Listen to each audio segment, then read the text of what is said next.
Umunota turi mu karere ka Nyagatare kuri TTC Matimba, ni ahari ishuri nderabarezi muri aka karere ka Nyagatare rirera abarenga 600 bitezweho kuzavamo abarezi b'ejo hazaza.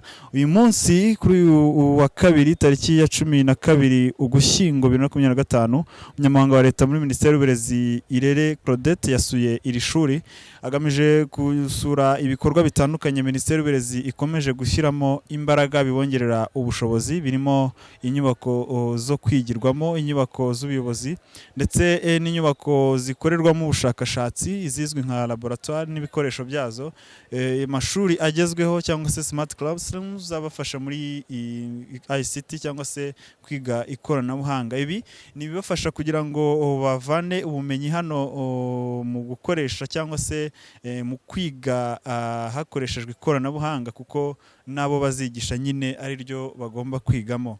Aha kandi hari ibikorwa bitandukanye ariko byunganirwa n'ibikoresho bibigize, ntabwo ari ibikorwa gusa. Hari ibikoresho bitandukanye buri muri izo classrooms, hari mudasobwa zifashishwa muri iri koranabuhanga. Hari icyuho cy'izo mudasobwa birumvikana, nk'uko umuyobozi w'iri shuri yabigaragaje avuga ko nibura buri munyeshuri adashobora kuyibona, ariko ashimiye iyo ntambwe kuko nibura nazo zirahari, ariko asaba leta ko noneho muri faze yindi hashobora kongerwa umubare, kuko kugeza ubu abagera kuri 7 bashobora gusangira imashini kuko hari 100 gusa muri iri shuri. Umunyamabanga wa leta muri Minisiteri y'Uburezi kandi Irere Claudette yanagarutse ku mahirwe bano banyeshuri bafite yo kunganirwa kuri 50% leta ibunganiraho, bibafasha kwiga nta mbogamizi, kuko hari abatarabashaga kubyiga nyamara babikunze cyangwa se babishaka ariko babura ubwo bushobozi. Iyi nyunganizi rero yabahaye ayo mahirwe ndetse binatuma umubare wiyongeraho baza kwiga kubera iyo gahunda. Ikindi ni imbaraga zishyirwa mu kongerera ubumenyi abarezi binyuze mu rurimi rw'Icyongereza. Byumvikana ko ururimi bazigishamo bagomba kubanza kuba ubwabo baruzi.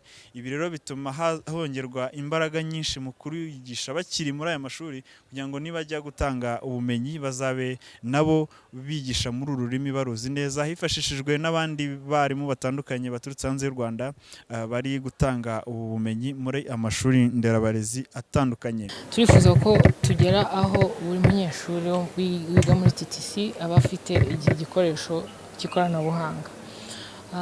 Uyu munsi nibyo nk'ahangaha iyo ukoze on average usanga bayihuriraho ari byibuze abana 5 cyangwa 6, no mu yandi mashuri ya TTC urasanga umubare ujya kungana nk'ubu. Aho twifuza rero kugera ni ukugenda tuwugabanya tukageza ku byo bita ratio ya 1:1, nuko buri mwana ashobora kubona icyo gikoresho. Aho nibwo tuzaba twizeye ko umwarimu dushyize hanze iyo bigeze ku ikoranabuhanga ahagaze neza, ariko n'ibindi byose ashobora gukora yifashishije ikoranabuhanga, cyane cyane nko kwimenyereza indimi n'ibindi abishoboye. Aho niho turimo kwerekeza rwose, tuzanakomeza kandi ntabwo tuzahagarika. Rero biga mu mashuri abanza cyangwa se akiri matoya ho tunasaba cyane ko ibi bikoresho by'ikoranabuhanga byo bitanakoreshwa cyane, kuko siyansi irabyerekana bari abana baba bakiri bato, icyo bakeneye cyane ni gukina n'imikino, ni kwigishwa mu buryo butandukanye ariko buborohereza kumenya ibyo barimo kwiga. Iyo rero wongeyemo ukajyanamo ibikoresho by'ikoranabuhanga, rimwe na rimwe hari ubwo butabafasha.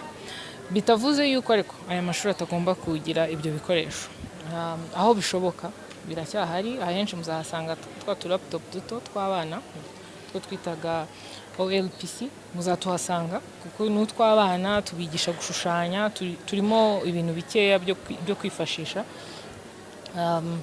ariko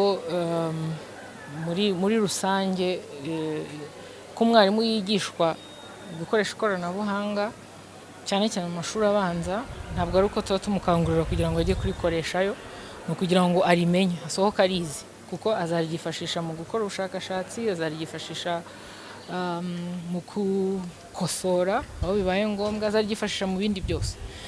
Azakomeza amashuri, azaryifashisha mu gutegura amasomo. Ntekereza ko ari aho ngaho.